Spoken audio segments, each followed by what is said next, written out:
Қайырлы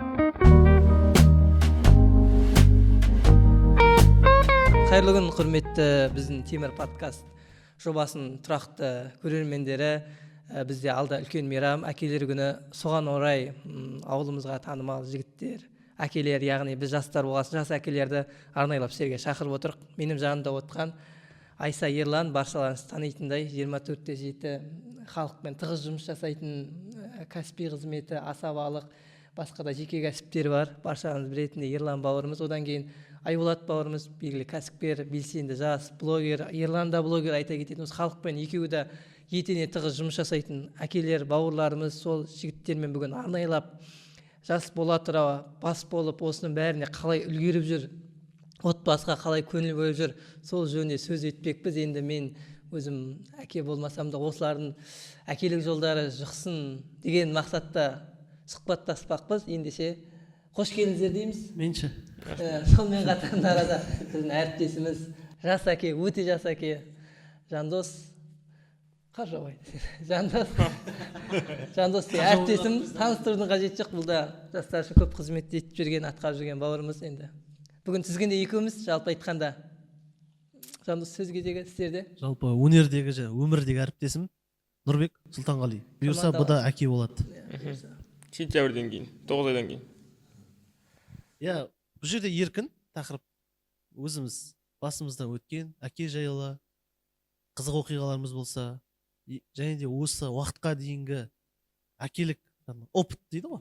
Тәжірибе, аз кем. Үлкен болмаса да бір сіздерде бір әкесіз ғой.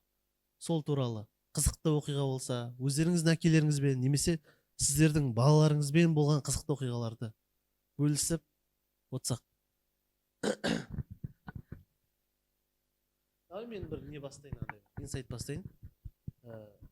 Сіздер қалай ойлайсыздар? Қазіргі 21 ғасырдың әкелері мен бұрынғы СССР-дің кезіндегі әкелердің айырмашылығы, қазіргі буын мен бұрынғы буынның разницасы бар ма, айырмашылығы? Бар. Өте көп. Білмеймін, мен өзіме қатты білінеді енді. Қалай айтсам болады? Тұрсынбек сый айтқанда деп шана нелерде мысал көп келтіреді. Енді Тұрсынбек Қабат ағамыз ғой, баяғы нені алып келеді. Тура сондай ғой, біздің уақытымыздағы мысалы бір жағынан қорқыныш, бір жағынан әкеге деген құрмет қой. Аналарым жаңағыдай әкең келе жатыр деген бір ауыз сөз деп айтады ғой қазақтар.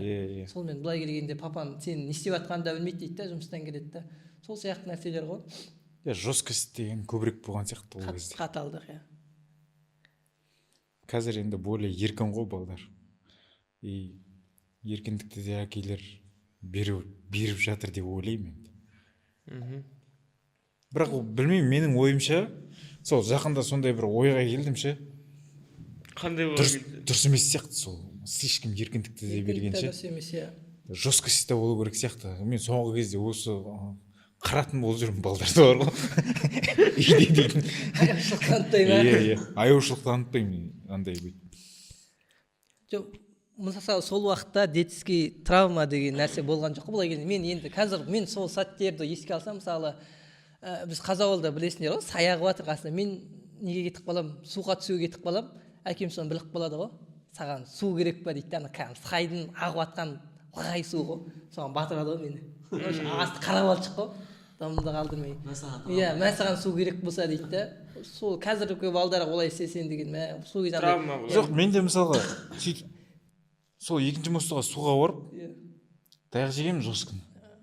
Оған дейін әкем ұрмағанша ана жерде бүйтіп қарайды ғой, суға түсіп келгеннен кейін. Жарылып кетеді ғой дейін. Жарылып кетеді да, суға түстің ба дейді. Ана жерде өтірік айта алмайсың. Білмеймін, сол кезде бір шабақпен ба, бір нәрсемен, ременмен ба, бір нәрсемен ұрды. Қатты есімде қалып қойды да. Бірақ мен оған ренжіген жоқпын. Одан кейін уже суға неге түскен кезде уже білесің да. Қорқасың ба? Қорқасың уже. Судың ішінде әкең жүрген сияқты ма? Әкең келіп қалатын сияқты. Сондай нәрселер де дұрыс сияқты негізі ше. Сондай уже андай безысходность болған кезде сондай бір шапалағын беріп жіберу керек сияқты баланың деймін. Білмеймін, қазір енді көп нелер қарсы шығып отыр ғой, типа баланы ұрмаңдар, анау мынау деп. Енді баланың құқығы дейтін бар ғой. Баланың құқығы дейді. Там білмеймін, қазір баланы ұрсаң ата-ананың құқығынан айырып тастайды. Қиын болып кетті ғой. Баланы ұрып қорқасың өз балаңды. бірақ біздің кездегі мен қазіргі кездің балдары действительно екеуі екі бөлек қой. Біздің кезімізде қалай мысалы мектептің өзінде де жақсы ұратын еді ғой, білмеймін сендерді білмеймін, мен өзім ұрды иә, бір жақсы ұратын еді. Сол үй жаққа барасың, үй жаққа барсаң шешеңе айтсаң енді былай апай ұрды деп айтсаң, ол обратно ұратын да. Мектеппен екі ортада жүресің былай әйтеуір. Ол кезден бір қалып қойған детский травма деген ештеңе жоқ ол кезден. Бірақ сол ұрғанның кесірінен демей-ақ қойын, сол ұрғаннан әйтеуір жақсы адам болып өстік қой, былай санамызға сіңіріп бір күшті болып өстік қой. Қазір енді шамалы бір ұрмақ түгілі құттай бетіне қарап бірдеңе деп айтса, мысалға үйге айтып келеді, ажиотаж апай мен ананың арасында екі ортада. Біздің кезімізде ондай шын айтам бар ғой, болған жоқ ондай. Енді талай былай тентектік жасап, таяқ та жедік, не істедік. Травма, жаңа детский травма дегенін айтып отқаным ғой. Әкемізден де мысалы таяқ жейтін кездерде жедік қой былай. Ұратын кездер ол әке болғасын ұрады ғой, енді бұрыс болсын деп ұрмайды, дұрыс болсын дейді ғой, қалай болғанда да. Бірақ онда детский травма қалыптасқан жоқ, қалған жоқ. Қазір енді шынымен де қазіргі балдар бұл бөлек қазір енді қиындау. Айғайлауға да сен бала былай тұрсың қазір жастардың өзін бүйтіп бетіне қарап бірдеңе десең обратно сөйлейтіндер бар енді ішінде. Мысалы ұру демекші деймін да. Иә. Бізге бұрын айтатын еді андай. Қазір мысалы мен өзім бір баланың әкесімін ғой. Маған айтады, үйде мамам айтады, сен ұрма дейді баланы. Сен ұрма, шешесі ұра берсін дейді. Шешесі ұрғанда бала ұмытып кетеді дейді. Ал әкесі ұрғанда ешқашан ұмытпайды дейді ол затты ше. удары қатты ғой десең. Жоқ, ол смотря андай ғой. Просто андай жынданып тұрып ұратын кез болады да. Кәдімгі андай бір жынданып кәдімгі ересек адамды ұрасың ғой, сондай қылып ұратын болсаң, ол уже ұмытпайды енді. Ол қате ол деген. Андай ғой, жайлап тартып жібересің ше. Қатты бол, бірақ қаты кез болма дейді ғой. Иә, сондай ғой, жайлап не істеп жібересің. Содан кейін құшақтайсың, сөйлесесің, не істейсің. И ұрғаннан кейін де жаңағыдай қатыгез болып до конца кетіп қалуға болмайды ше. Шамалы несін бердің бе, дозасын бердің бе, болды, ары қарай уже құшақтау керек, әңгіме айту керек, сөйлесу керек ше. Бала түсіну керек те, өзінің қателігін түсіну керек, одан кейін оның дұрыс екенін де түсіну керек ше. Енесі тепкен тайдың еті ауырмайды деп әке мен ананың шама айқайлаған естіген. Басқа біреу емес қой, өзіңнің балаң ғой деймін да, ол баланы. Сонда мен просто андай деп ойлаймын ше, жаңағы ойлап жүргенім. Мына өмірде вообще бәрі былай тең берілетін сияқты да. Мысалға міне мынау таяқ жейтін уақытың сенің. Мынау вот бақытты болатын шағың ше. Екеуі де ровно бірдей уақытта. Сен оны мысалға жас кезінде көбірек аласың ба таяқты? Үлкейген кезінде бақытты көбірек аласың да? Свободный өмірде. Ал кішкентай кезіңде жаңағы свободный өмірде көбірек ал еркеледің ба? Сен өскен кезде, значит, таяқты көбірек аласың. Өмірден таяқ жейсің. Нағы әкеңнен таяқ жемесем, өмірден таяқ жемедің, значит, өмірден таяқ жейсің да? Андай сияқты ғой, мысалға мен шаштаразбын ғой, мысалға балдар келеді да маған. Күтті қандай балдарын алып келеді, мысалға 5-6-тағы. Ырваң, отпайды аналар. Әке-шешесі қастарында тұрады. Қой деп айтпайды. Әке-шешесі қой деп айтпайды ана жерге. Әке-шешесі қой деп айтпағасын ана жерде тұрып, ей, от деп мен айтамын да. Көрдің ба? Ол уже әке-шешесінен естімеген сөзді менен естіп жатыр. Әке-шешесінен алмаған таяқты ертең көшеден алады да. Сөйтіп ойлаймын. Сондай сияқты походу. Сосын не дей ма? Үйден тәрбиелеуге керек. Оқымасаң осындай боласың дей ма? Сосын атаңа кетіп. Сен түріңе қарап айтамын, оқымасаң осындай боласың дей ма? Соны айтып, талпа оқушыларды алып келді да. Қарап алыңдар, міне оқымасаңдар осындай боласыңдар дейді. Жарайды дедім енді қайтадан. Сонымен бұрынғы буын мен қазіргі буынның разницасы бар деп тұрсыздар. Бар. Ерекше. Өте көп айта берсең қиын. Ара жігін ажырату қиын дейсің ғой енді. Мысалы біздің де жасқа да келіп қалыппыз ғой деймін де, былай келгенде ертең комментарий жазады, біздің дейтіндей мыналар сондай ғұмыр кешті ма деп ше, былай келгенде. Біздің өзіміз біздің дейтіндей. Жоқ, біздің дегенде көп жүргеннен біз деген енді былай келгенде 90-шы жылды мен 2000-шы жылды екі ғасырдың ортасында тудық қой, былай келгенде екі ғасырдың шет жағасын көрдік. Ананың аяғымен. 2000-нің ар жағын көрдік қой деймін. Балық шағымызда. Сол біз туылған уақыттар, дүние есігін ашқан уақыттар енді ең бір қиын уақыттар дейді ғой расымен. Отын болмай, дым жоқ уақытта. Көретін көрермен андай айтуы мүмкін, может, мыналар не жастары дейтін, 40-қа жетпей, бірнәрсеге жетпей, не ақыл айтып отыр деген сияқты.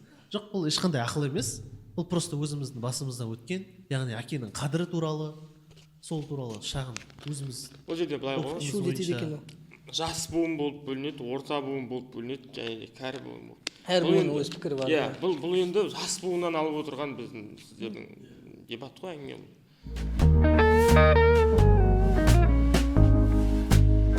қазір қоғамда мындай бір не бар,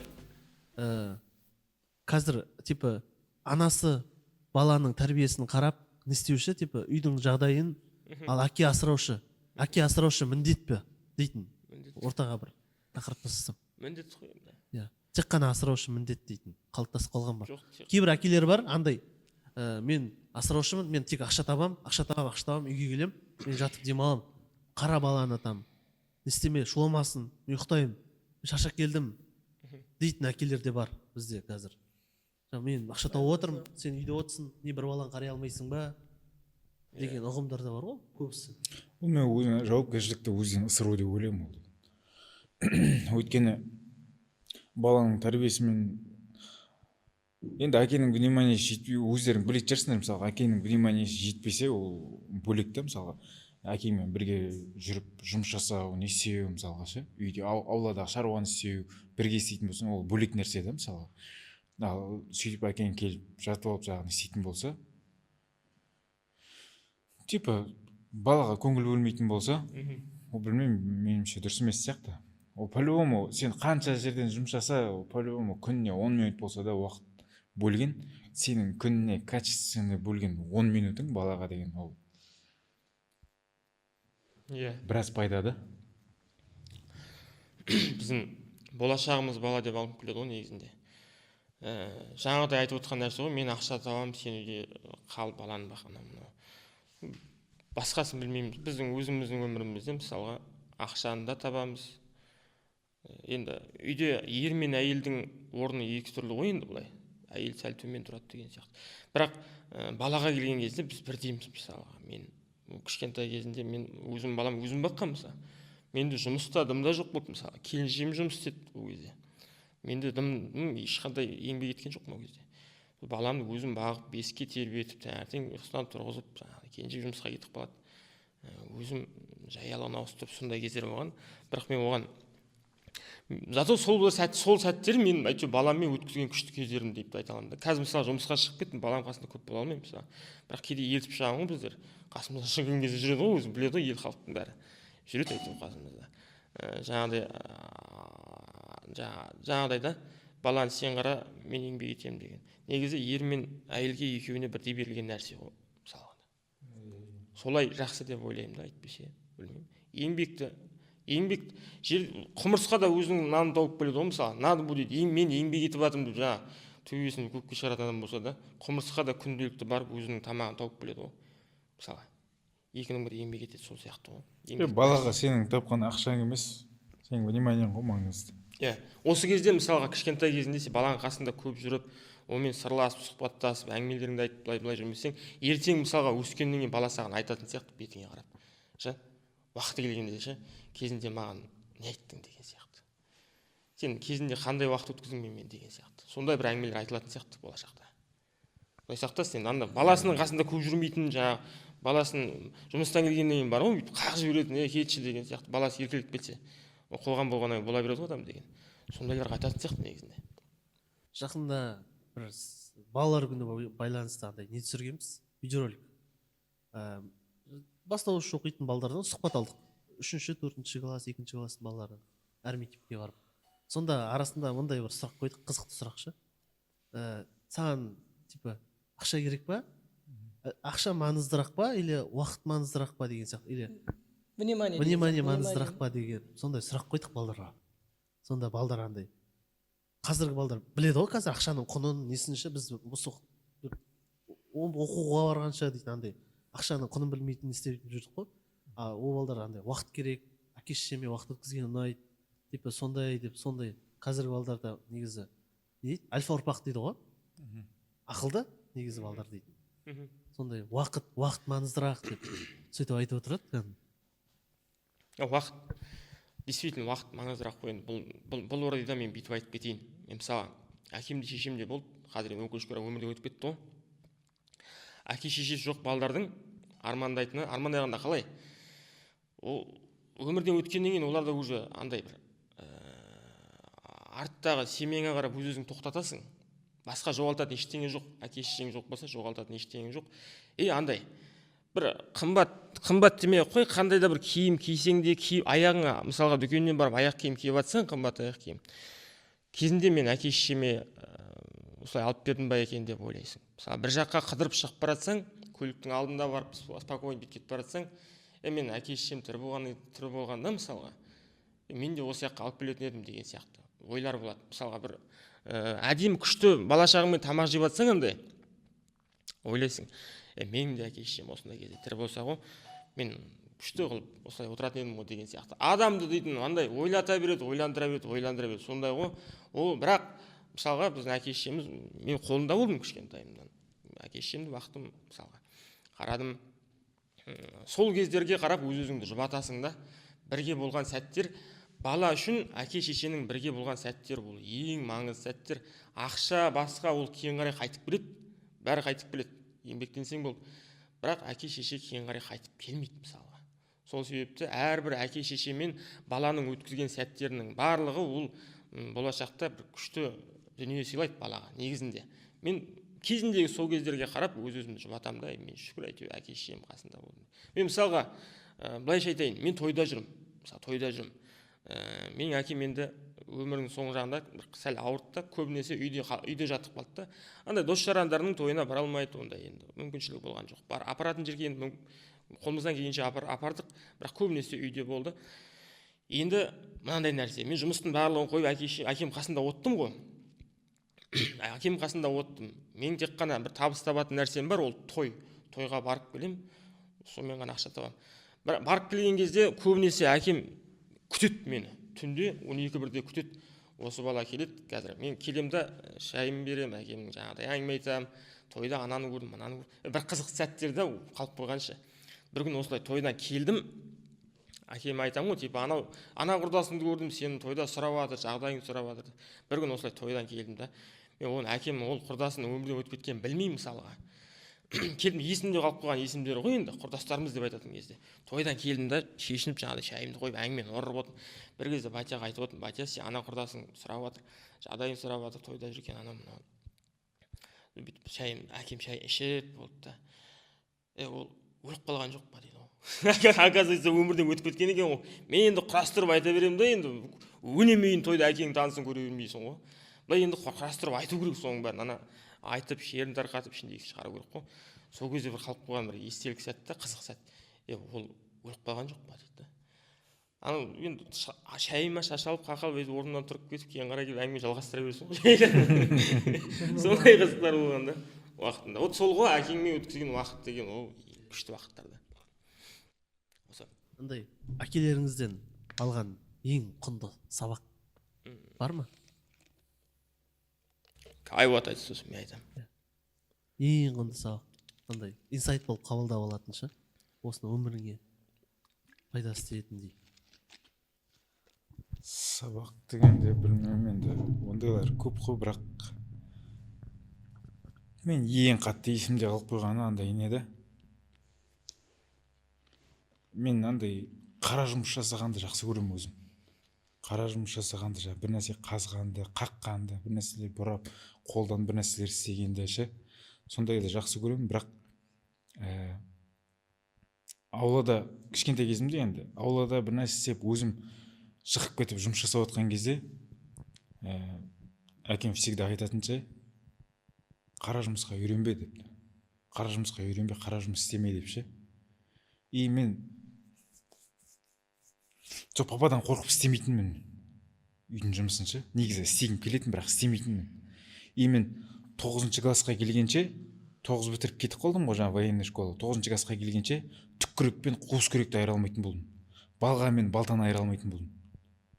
Жаңа шиге, шуруп, гайка, не дегендер бар ғой, мысалы айыра алмайтын болдым мен. Қайсысы қандай екенін ше. Жаңа кілт, сандары, нелері. И бірақ былай физически алып істей беремін ғой, нені қалай істеу керек. Бірақ атын айтқан кезде айыра алмайтын болдым. Өйткені жұмыс жасаған жоқпын мен ол нәрселермен. и сол военныйға барған кезде мен дейтін жасатпады ма или жасамадың ба? жасатпады мені, А, жасама деп, қара жұмысқа үйренбе, бар сабағыңды оқы деп ше. Сабақты да келістіріп оқыған жоқпын мен, вообще сабақ оқығым ештеңе келмейтін. келістірмегенсің ғой. Иә, дым келістірген жоқпын вообще. Вот сосын военныйға барған кезде мен сол үшін жорстық таяқ жедім. Өйткені ол жақта қара жұмыс жасайсың ғой енді. Мен дейтін, қолымнан келеді, бірақ сондай тупить етемін да. Уже жаңағыдай қуыс күрек алып кел деген кезде түк күрек алып келемін, балта деген кезде балға, сөйтіп содан мықты таяқ жедім. И мен содан бір алған инсайтым, жаңағыдай айтады ғой, мысалға баланы 5 жасқа дейін жаңағыдай патшаңдай көр, патшаңдай көр дейді, содан кейін жұмса дейді, құлыңдай жұмса дегенде ол кәдімгідей жұмса деген ол қара жұмысқа үйрету да. Қара жұмысқа қаншалықты күттайынан көбірек үйренеді, өмірге мықты пайдасы бар да соның, мысалға ше. Ал менің өзімді еркелетіп өсірген сондай. Еркелетіп па, қалай енді жаңағыдай не болсын деп ше. хан қылып па? Иә. Хан қылып па? Сондай өскенше хан болып кеткен ғой. Хан болмай ақ қойшы. Ондай хан емес. Мынандай ғой.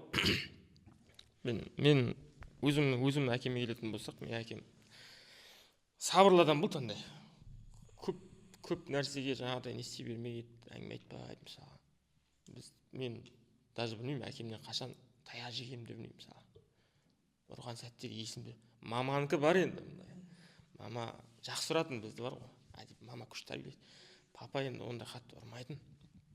Қой кезектен келеді, қойшының баласы, оны айтады ғой, какой ты қойшының баласы деп ше. Қойшының баласы. Мысалға неден өрістен келсе, ол кезде обедті алып кетеді ғой, қой баққан кезде. Сол кезде ана нандарды жемейді өзі кейбіреулерін. Жаңағыдай маған алып келеді де, мен өрістен күтіп алатын болдым әкемді. Андай жерден барып аттан күтіп аламын. Сол кезде ол жаңағыдай бір жағынан әкең сағынып күтесің, бір жағынан ана ішіндегі май бар, не бар, нан бар, соны сағынып күтесің. Сол әдет болып кеткен. Соларды мысалға әкемізді күтетінбіз. Үйдің кенжесі болғасын мені әкем еркелетіп өсірді жаман. Бірақ жаңағыдай қара жұмысқа салды енді. Оның бір жағынан өзімізде де қара жұмысқа деген андай бір неміз құштарлығымыз мықты болды, ауылдың баласымыз ол қалай болғанда да. Одан жаман болған жоқпыз, әйтеуір шүкір.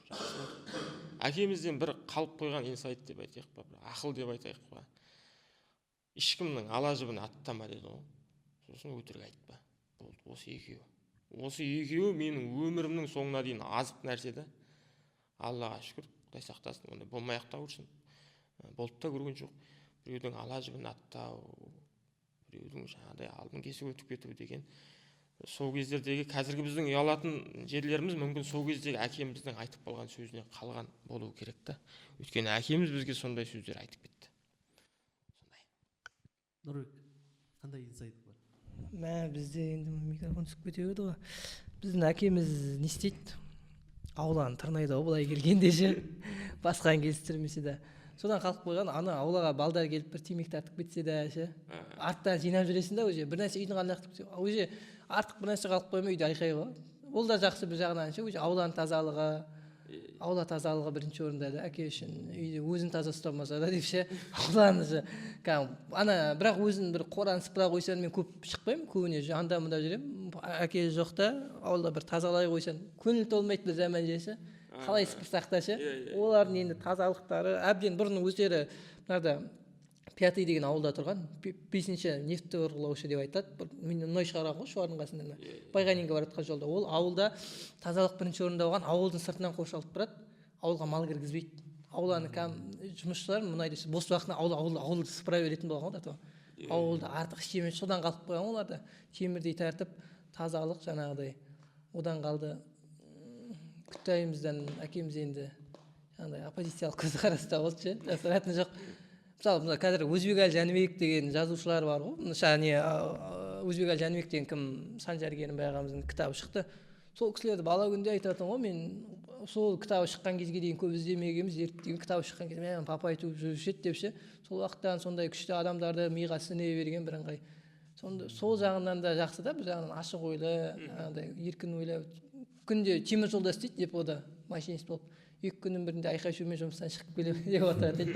Міне жұмыстан пенсияға шақ жет жасыратын жоқ. Сондай жағынан көп қой енді әкеден. Сосын енді жаңағыдай шылым шекпейді әкем. Сол бізде де сол жағы қалды, ағамда да нетеді. Сол балам да сондай болса деп армандайсың бала болса енді. Бір артықшылығы. Байқайсыздар ма андай не бар ғой? Тақырып негізі әке. Қоғамдағы әкенің рөлі біздің жаңағы подкаст. Мына көп жерде мысалы адам жетістікке жетеді ғой.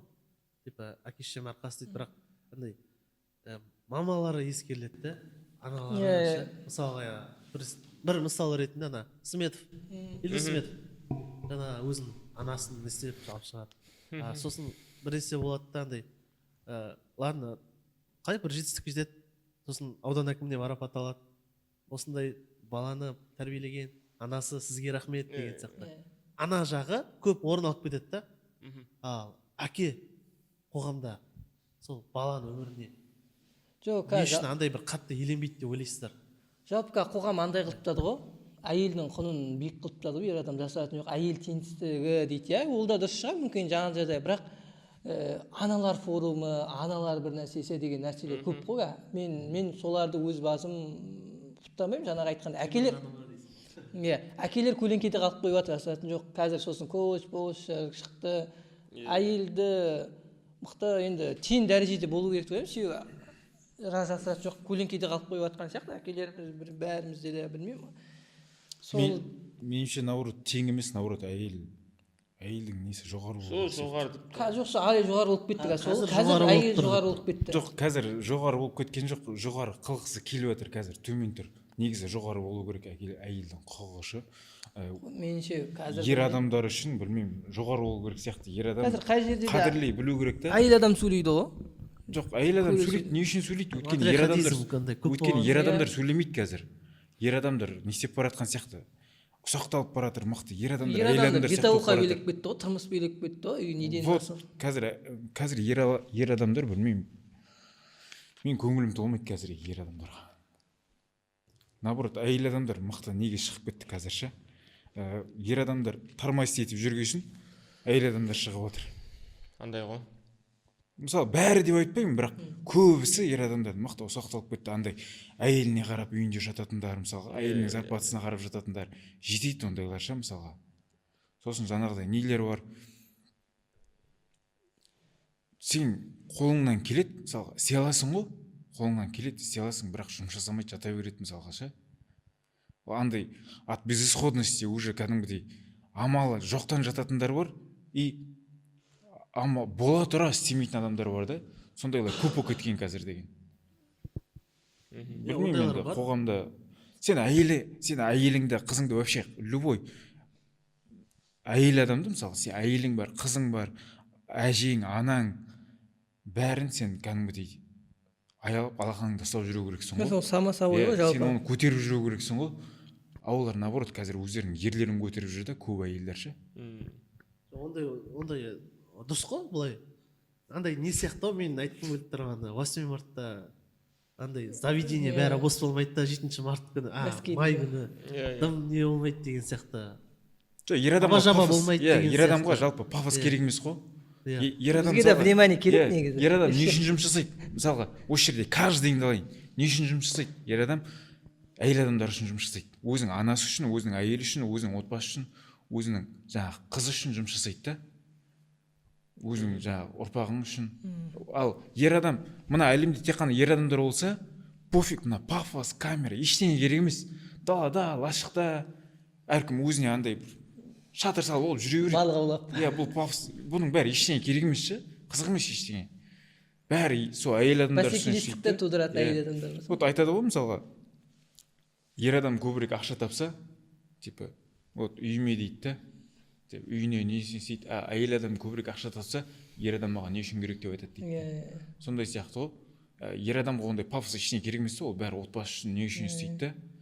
Ал сондайлықтан сондай болғасын жаңағыдай сен айтқандай көп жерде айтылмай қалады да, ол ер адамдардың несі деген. Әйел адамдарды айта береді мысалы. Мына жерге бір феминистка келіп қойсақ. Феминистка жақсы айқай олайды тұр. Мәселесе мен. Феминисткалармен доспын мен. Нұрбекпен андай бар. Күшті дебат болады сол жерде да. Нұрбекке неден кейін мына видеодан кейін ертең әйелдер сенің бетіңе шабатын сияқты. Сенің бар ғой. Маған жақсы. Оказывается, мына баланы дұрыс бала деп жүрсек біз. Бұл Біздің қауымнан емес. андай ғой. Ауылда жаңа атам басқарады, атамды апам басқарады деп сондай бір мақалдар бар ғой. Бізде көбінесе енді ер адамдарға бізге ондай қатты бір әйелдердікіндей внимание керек емес. Ол өздерінікін ала берсін, олар күшті ғой.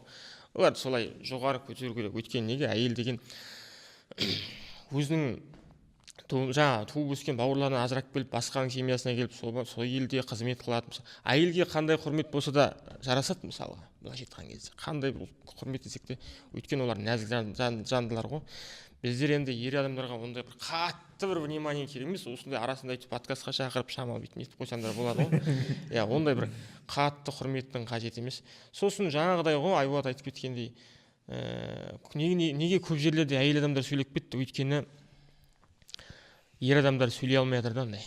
Сөйлей алмай жатқанда қазір енді конкретно кім ақша табады, сол сөйлейді ғой, былайша айтқанда. Ана үйіндегі ер адам мысалы аяқ қолы балғадай, мен енді мүмкіндігі жоқ адамдарға екеуінің ара-жігін ажырата алу керек та. Мүмкіндігі жоқ адамдар болады, еңбек етуге жарамсыз. Оларға енді түсіністікпен қарау болады. Бірақ аяқ қолы балғадай адамдар бар. Біз қоғамда көріп жүрміз онда. Еңбек етпейді, бірақ әйелінің тапқанына өмір сүріп үйреніп кеткен да. Үйреніп кеткен. Әйел бірдеңе табу үшін елмен араласу керек, общение ұстау керек, шығу керек далаға. Ол шыққаннан кейін уже әйел шыққаннан кейін ер адам уже соған иланып қалады, андай бір үйреніп кетеді да. Бүйтіп айтайыншы, кішкентайынан әке шеше жақсылап тұрып бақты, бабын берді, күштілеп тұрып, ешкімге жаңағыдай бетіне қарап сөйлеткен жоқ, жұмысты да істеткен жоқ, мысалы әдемі қылып бақты. Сөйтті де ол адам уже расылап оқып үйреніп кетті. Мойнына мүмкін жаңағыдай жауапкершілік алған жоқ ол адам. Алған жоқ. Өскеннен кейін алу өте қиын болады оны кішкентай кезінен бастап не істемесе. Сөйтті де оны әкеліп үйлендірді. Үйленгеннен кейін де уже әке-шешеден шамалы қайыр жоқ болып қалды. Мысалы, уже басқа жертва әйел түсіп қалды. Сөйтті де әйелдікіне үйреніп кетті, уже болды. Одан кейін уже ер ақша таппағаннан кейін, былай шықпағаннан кейін әйел не істейді енді? Ақша табады, шығады. Содан кейін барады да әйел сөйлейді. Уже сөйлейді басқа. Ер сөйлейтін жерде, мысалға қазір мен әке мен балама, әке сөйлейтін жерде, әке тұрып беретін жерде, аналар тұрып беріп жүрді кейбір жерлерде. Біз көріп жүрміз оны мысалға. Бұл негізінде бір жақсы нәрсе емес. Дегенмен кейбір жігіттер соған алып барып жатқаны рас, өтірік емес. Шындық. Сондай.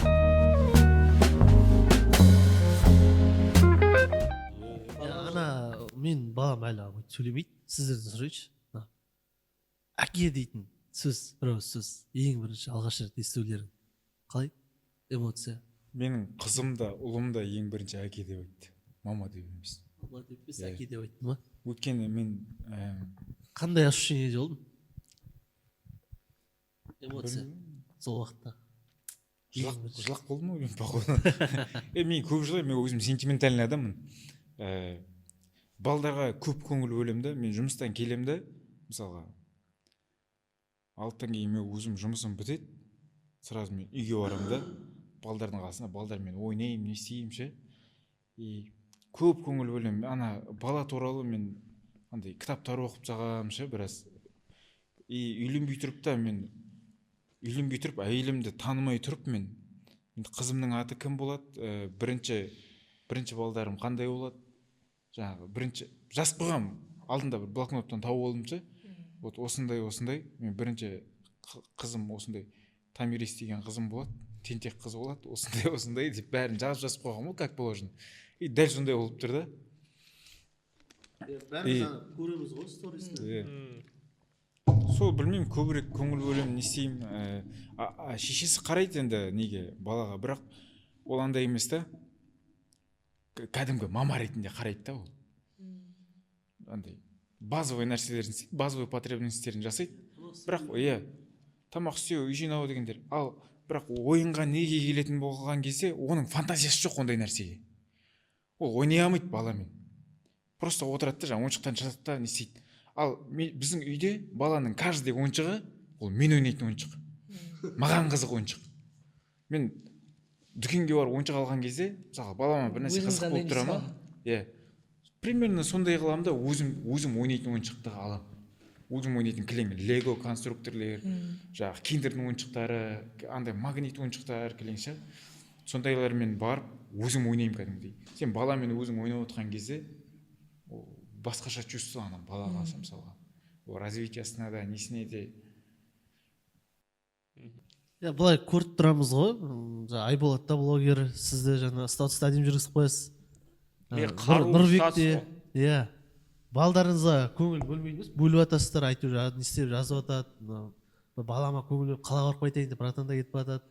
Айболатта күндегісі күнде мысалы садикке баланы алып бару аккөлі осы братан өзінің мойнында, жаңа баланы киіндіріп жатады, андай не түсіріп жатады ше, видео ше, лайв видео түсіріп жатады, ұйқысынан тұрғызып бетін сүйіп андай жуындырып, яичник жұмыртқасын дайындап береді, өзінің ыдысы бар екен ше, андай қызығамын да сондайға ше, андай күшті ғой, бала шағаңмен көңіл өткізіп жатады ше.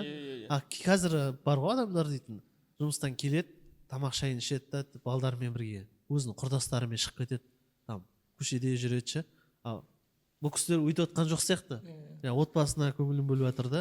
Түнгі 12-ге дейін отбасымызбенбіз ғой, шүкір.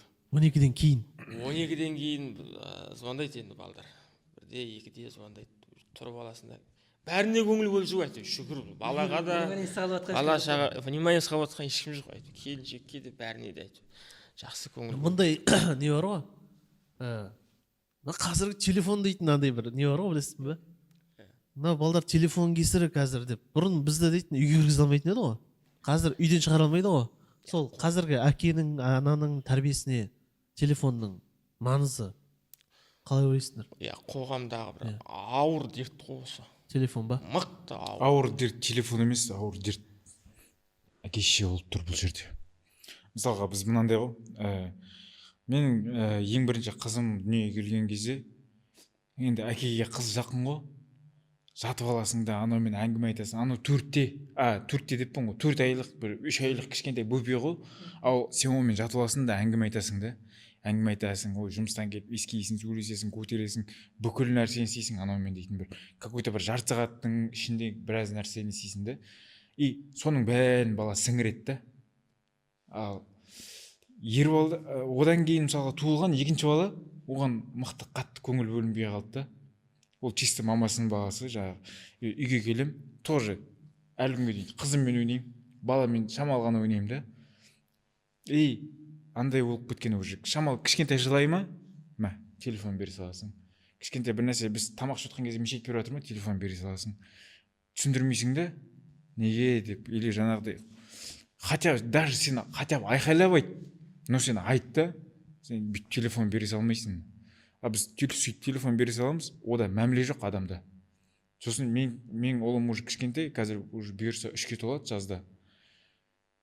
Әлі күнге дейін сөйлемейді мысалға. Кейде бір мама папа деп анда-санда бір айтады. Бір аптасына бір айтады, бір айтқысы келген кезде айтады. Өйтіп сен айт десең айтпайды оған. Оған бәрібір сөйтіп жүре береді ше. А телефонмен ба айтқаныңның бәрін түсінеді, бәрін істейді, бірақ сөйлегісі келмейді. Сөйлемейді. Қандай не? Ол кінә телефоннан емес. Телефон влиять етеді ғой по-любому, бірақ телефоннан емес, ол кінә өзімізден да. Внимание көп бөлмегесін, олмен баламен жұмыс жасамағасын. Сосын біз бөлек шығып кеттік қой, ұлым туылғаннан кейін. Ал оның алдында ата әжемізбен тұрғасын, ол үйде адам да көп болды. Қызбен сөйлесетін адамдар да көп болды да. Айналасында окружение көп болғасын, сөйлесетін адам көп болғасын, оның тілі де тез шықты.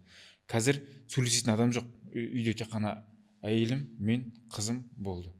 Онымен сөйлесетін адам жоқ болғасын, оның тілі өте жай шығып отыр да, жай дамып отыр. Жаңа телефон темасы демекші, менде балам ше, телефон кәдімгі істейді. Түсінбейді, бірақ оның бізге қасында қоғамға маңызы бар екен, маңызды зат екенін біліп тұр анау ше. Ана затты алады да, в общем, пайдаланылмайды, бірақ алды. Жылап болсын ана затты алып тұр менен дейтін.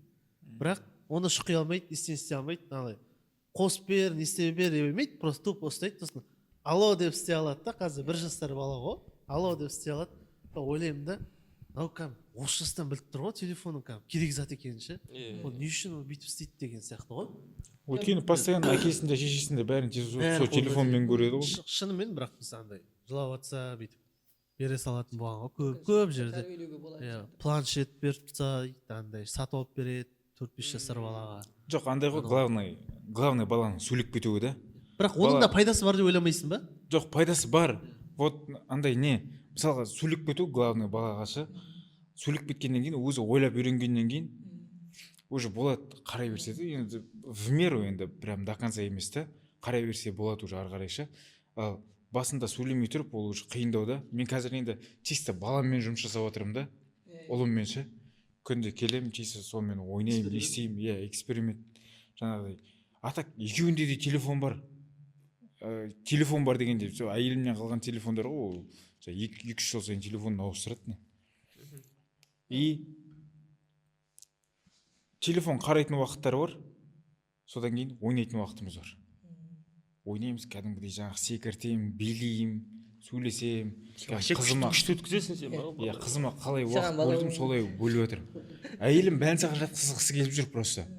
Мен ол әйелім бәлсаға жатқызған уақытқа дейін результат беріп тастайын деп едім, шамалып болсыншы.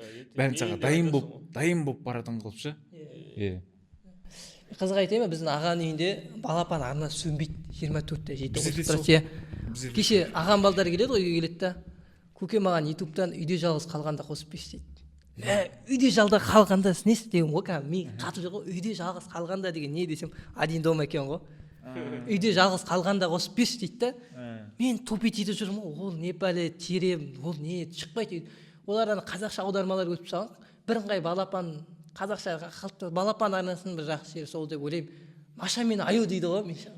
Ағам балдардың көбі тілі қазақша айтқанда көп сөздерді қазақша айтады. Балапан арнасы негізі балаға көп пайдасы бар сияқты. Сосын андай телевизионный бағдарламалар бөлек қой, баланың тіліне несіне бәрі сөйлейді да, себебі. Үйде жалғыз қалғанда дегенді естігенде мен жағым тағы бір қарапайым заттардың атын қазақша айтады да, тап-таза қазақша айтады кәдімгідей. Мен өзім тупить етіп қалдым, не нәрсе деп ше. Үйде жалғыз қалғанда деген үлкен сақ. Один дома балдарын сұраса. Қызық оқиға түсіп кетті ғой. Бір күн неден келіп тұрып, жұмыстан келіп тұрып, бала бесікте ұйықтатады. Келіншек әлде айта алмайтын болып тұр ғой. Болып тұр ма, или айтқысы келмеді ма ше. Ютубтан андай 1,5 сағаттық не бар екен, Қарақат Әбділдинаның андай не істейтін ше. Клең әлде дейтін андай қошақан ұйықтататын музыка. Соны қосып қояды да 1,5 сағат соны тереді отырды, музыка біткенше. Соны привычка қылып аламыз, аяққа салып ұйықтатады музықты, соны қосып қоямыз музыканы ше. Жоқ, ол да не негізі. Мен телефоннан естігенде. Мен қызымды ұйықтатқан кезде баяғыда постоянно мен әйелім де өлең жақсы айтады, мен де өлеңді айтамын әйтеуір бір нәрсе қылып. Кәдімгідей живой айтатын едік біз ше, отырып алып. Жаралған намыстанды айтсаң да, ана жерде кәдімгідей живой айтасың да, тезірек ұйықтайды. Живой айтсаң бар ғой, бір максимум 3 өлең айтасың, ұйықтап қалады ана. Ал қазір баланы ұйықтатқан кезде аяққа салып ұйықтатамыз әлі баланы. Тоже сол жаңағы Қарақат Әбділдинаның 44 минут болады анау. 44 минут. Қосып қоясың. Өзі ұйықтап қаласың. Ана өлең бітеді, тағы бір рет қосасың. Сол өлең жарыстан келгенде бір сағат явын жатады ғой. Ұйықтау үшін бар ғой. Әкесіз өскен бала қоғамға қалай бейімделеді? Осындай бір не болып тұр сұрақ. Әкесіз өскен бала туралы қалай ойлайсыздар? Әкесіз өскен бала мен әкесі бар бала. Әкесіз өскен бала болғанда былай ғой. Аналардың андай бір сөзі бар ғой. Мен әкенің орнына әке болып жүрмін деген сияқты ше. Сондай сөздер бар. Егерде анасы қарайласып, әкең қанша тырысса да, әкенің бергенін бере алмайды ғой, бірақ дегенмен болмасаң да ұқсап бақ дейді ғой. Жаңағыдай әкенің деңгейіндегі әкесінің жоқтығын білдірмей жүрсе, ол бала кәдімгі жақсы адам болып. Сосын адамның өзіне де байланысты, ой түйсігіне байланысты, мысалға. Өз-өзін лақтырып жібермеу, жаңағыдай мысалға. Бар ғой, менің әкемде жоқ, анау жоқ, мынау жоқ деп өз-өзін біреулер лақтырып жіберіп жатады мысалға. Басқа жаман жолға түсіп кетіп жатады. Адам ең басында өзін өзі тәрбиелеу керек сияқты да. қалғандары поддержка болған, былайша айтқанда. Солай ғой. Әркім өзі тәрбиелесе, осындай әңгімелерден мысалға біздің де әңгімелерімізде мысалы біреулер керегін алады, керек емесін тастайды. Осындай жерлерден де керектерін алып, жақсы болам деген адам жақсы болады, қалай болғанда. Ол Жаман болам деген адам жаман болады. ер бала жағына кішкене нормально сияқты, ал қыз Білмейді ер балаға балаға, әкесіз өсу Иә, шамалы ауырлау сияқты. қыз бала әкеге жақында болады, ол мықты жақын болады. Сол себептен қыз балаға өте қиын болады. Өміріндегі, адамның өміріндегі сол бір қиыншылықтар ол деген. Ер адамға ондай қатты білінбеуі мүмкін, ер балаға. Қоғамға бейімделуі ол қыз баланың. Қиын болатын сияқты, өйткені білмеймін енді, мен Құдай сақтасын, жаңағыдай көп қой енді ондай әкесі өшіп жатқан қыздар да, ұлдар да, бірақ жаңағыдай ондай жағынан сұрап көрмеппін да, бірақ мен көп нәрсені сөйтіп өз алдыма елестетіп көремін ше. Жатқан кезде, не істеген кезде просто елестетіп жатып жылап қаламын мен. Просто сондай нәрсені просто елестетіп жатып ше. Мысалға қыздардың жаңағыдай әкесіз жүргенін, или жаңағыдай балалардың мысалы әкесін сағынып не істеп жатқанын ше, алдында Арома кім еді ана, әке деген өлеңді айтатын. Тұрар деген жігіттің өлеңін естіп жүрдім, бірақ түсінбейтін едім мен вообще ше. Ана Турчсурт дейтін бір кей-поп группа бар екен. Андай кей-поп ән айтатын қыздар ше. Сол қыздар ана өлеңді айтқан кезде, кавер-шоуда. Сол қыздар ана өлеңді айтқан кезде, кәдімгідей мен еңкілдеп жатырмын, еңкілдеп өксіп жылап отырмын да, кәдімгідей ананың бәрін көз алдыма елестетіп ше. Білмеймін енді, әкесіз, шешесіз өсу деген қиын сияқты, мысалға андай. Білмеймін, елестете алмаймын мен уже. Ойлағанның өзінде де ауыр маған ше, кәдімгідей ком уже мына жерге тіреліп қалады анда, ойлағанның өзінде де.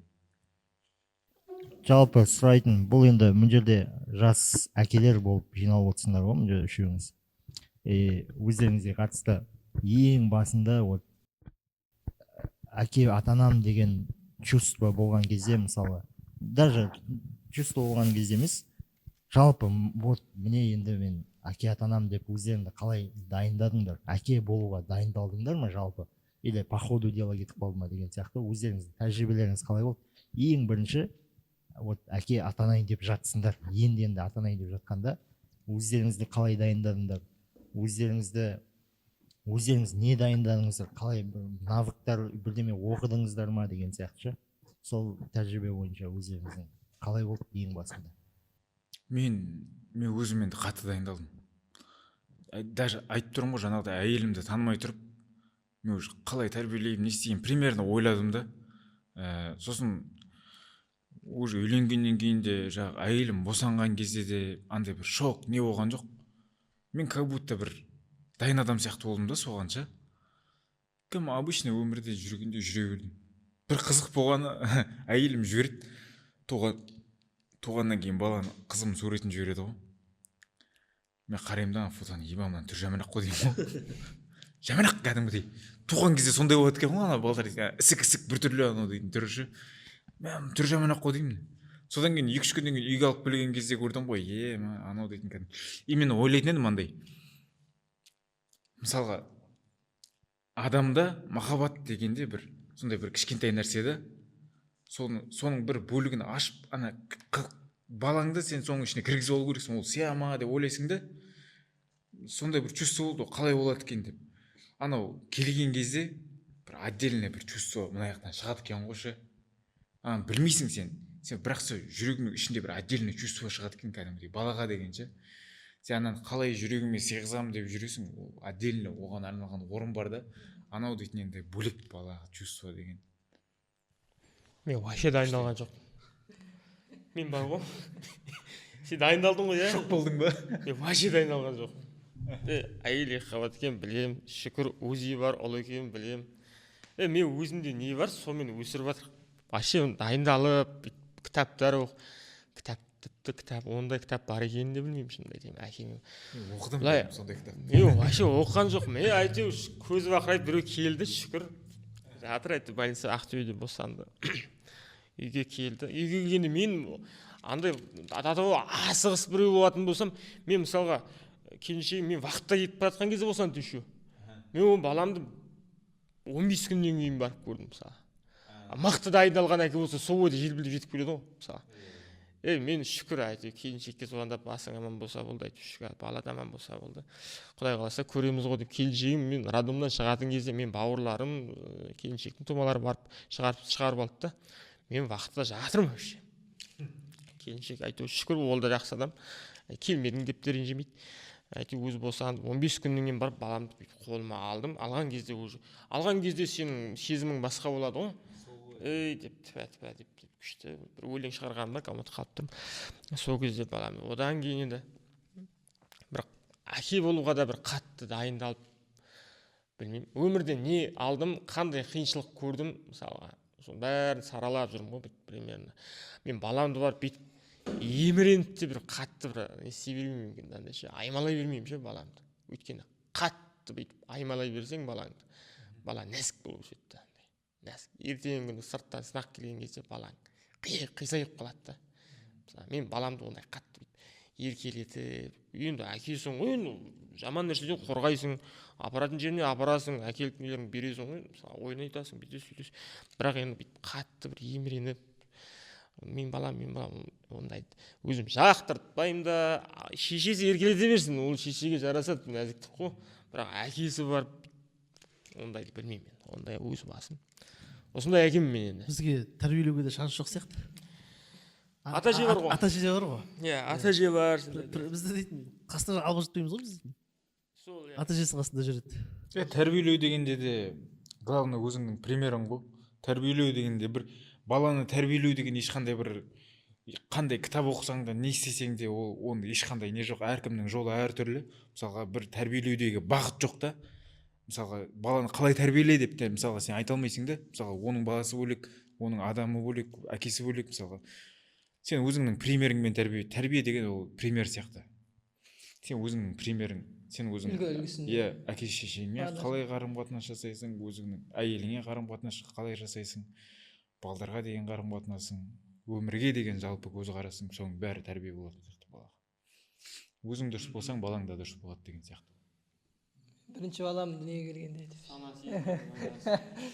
Ал енді құрметті әкелер деп айтайыншы, әкелер біздерге жолдарыңыз берсін дей келе бүгінгі сұхбатымызды осылардан қорытындыласақ, алтын уақыттарыңызды бөліп келгеніңізге рахмет. Енді нағыз шаруада жүрген әкелерсіздер ғой, барлықтарыңыз енді 24/7 телефон басқа бәріне үлгеріп жатқан. Бүгін сол 24/7 уақытыңыздың 1,5 сағат уақытын бөліп келгендер үшін рахмет айтамыз. Мерекелеріңіз құтты болсын. Ұл-қыздардың қызығын көріңіздер, кішкентайдың қызығын көріңіздер, солардың қызығын қызықтап жүре бергейсіздер. Енді біз сіздерді осымен қоштасамыз. Мереке қашан? Мереке қашан екенін де білмейді екенбіз бар